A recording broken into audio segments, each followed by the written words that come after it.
மாட்டிக்கிட்டாரு, ஒருத்தர் மாட்டிக்கிட்டாரு. நல்ல மாடியில போய் அங்கெல்லாம் இருந்து வர தெரியாம மறுபடியும் போயிருவியானே எட்டி பாக்குறது பாரு. வேணுன்னே இதெல்லாம் செய்யறது தானே. நம்ம பார்த்த உடனே அப்படியே ஆக்டிங் கொடுக்கறது வரல அப்படின்ற மாதிரி. இப்படிலாம் அடுத்த வீட்டு மாடிக்கு ஏறினா என்ன செய்யறதுக்காக தான் ஒரு வழி பண்ணி இவங்க வெளியில போகாத அளவுக்கு வீட்டை சுத்தி மறைக்க போறோம். வந்தாச்சு. இப்படி மண்ணுக்குள்ள வந்து போறேன்டா, அப்புறம் அழுக்காகாம என்ன செய்யறது பாரு.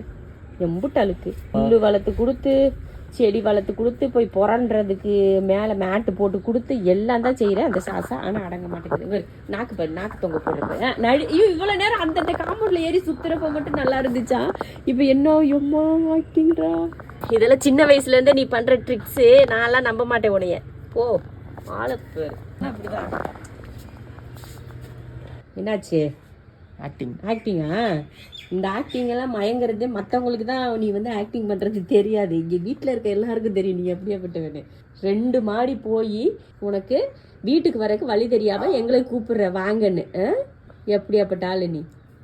தூக்கிட்டு வந்ததுக்கப்புறம் அப்படியே நாக்கு இழைக்கிற மாதிரி அப்படியே ஆக்டிங் கொடுக்குறியா? இப்போ பாருங்க, அப்படி நல்லா தானே இருக்க. இப்போ நாக்கு இழைக்கல.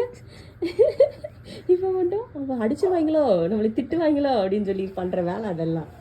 சாஷாவுக்கு எப்போ யார் நம்மளை எப்படியெல்லாம் திட்டுவாங்களா திட்ட மாட்டாங்கன்னு நல்லா தெரியும். அதனால தான் அவள் வந்து அப்பப்போ ஆக்டிங் கொடுத்து நம்மளை வந்து அப்படியே வசியம் பண்ணி வச்சிடுறது.